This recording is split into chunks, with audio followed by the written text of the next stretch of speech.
बोझ यह कौन जिनस कि वस्तुर बोझ नुहे। यही बोझ न्यू जेनेरेशन बोझ। यही बोझर ना हूँ बापा माँ।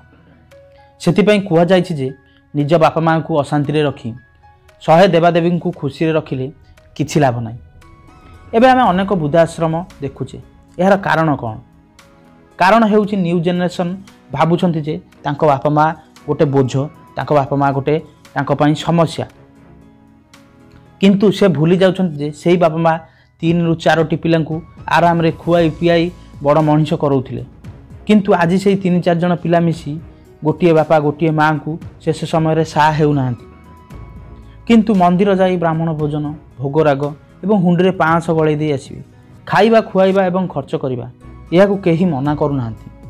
किंतु से मंदिर रु किछि तो शिखिक आस। शिखिबा कथा कौन?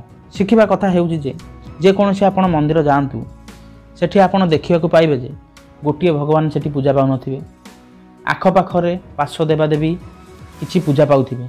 यह तो नहीं मंदिर तैयारी होता है। से भली परिवार बापा माँ भाई भौणी को नहीं परिवार टीए तैयारी होता है। यही कथा बहुत शीघ्र मनीष माने बुझिया उचित।